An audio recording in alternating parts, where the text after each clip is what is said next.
Hey guys, Scott here, and welcome to Ariandel Arsenal. Today we're talking about the Onyx Greatsword, which, moveset-wise, is pretty much identical to every other Greatsword. It's got the Claymore moveset, almost down to a T except the weapon art. So, in terms of actually showing off movesets and things you can do with it, that's been done 50 times before. I don't really need to go over that. It's just a Greatsword. However, the thing that I would want to talk about with this is the fact that Greatswords were recently buffed, and the fact that this is This is basically the Moonlight Greatsword for Pyromancers now. Pyromancers have never really had a good Greatsword that they could use, and this is now the perfect option for that. And while it still has the same Greatsword moveset, it kind of allows you to do things you couldn't do before. Like, it wasn't very often that you would pair, like, casting Black Serpent into chaining an attack with, like, a Greatsword in your other hand, because there were no really good options for that. I mean, you could say Firelink Greatsword, but that doesn't really even count. So, Onyx Greatsword does quite a bit of dark damage. In fact, it's mostly dark damage. Its weapon art enchants the weapon with, I believe, 150 fire damage, not dark damage. If it added dark damage, this weapon would be very overpowered. But it adds fire damage, so even though it adds 150, due to resistances and all this stuff, you probably end up getting about 60 extra damage out of it, which is still really good. You want to keep the weapon buffed at all times, so it'll do actually really nice damage. If it's unbuffed, it'll kind of do like straight sword damage, which is not that great. But overall, the best part of this is actually not the weapon itself, it's the fact that Greatswords were buffed. Prior to this, one-handed Greatswords were not really a good choice because there were no hyper armor and they were kind of slow, and there was just no real reason to ever do it.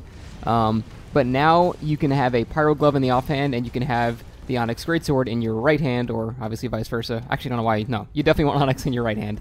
And then you can combine and chain spells and attacks together more fluidly. And again, this is not because of the weapon itself, it's because all Greatswords were buffed. The one-handed moveset of Greatswords has been sped up fairly significantly. It's only like, I don't know, like 8 frames shorter than 8 frames slower than straight sword attacks, so it's really, really close.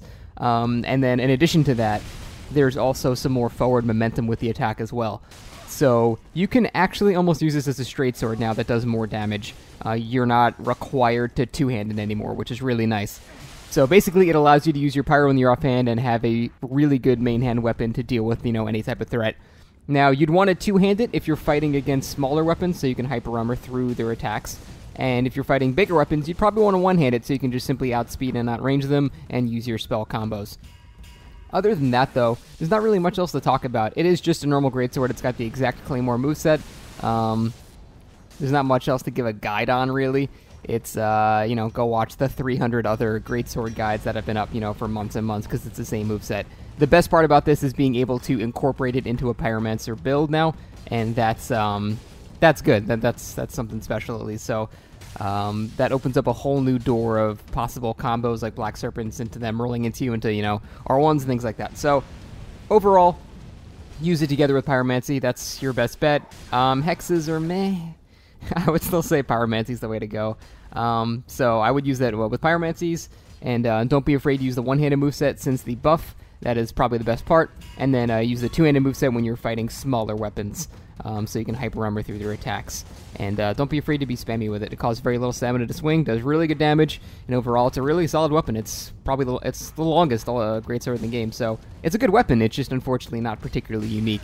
But that is it for the Onyx Greatsword, guys. Again, these are all little mini guides. They're not like full in-depth things because it's impossible to give a full in-depth guide when the DLC has just come out. So it's going to take more time for that. But there you go. There's the Onyx Greatsword, and I hope you guys enjoy it on your Pyro builds. And adios.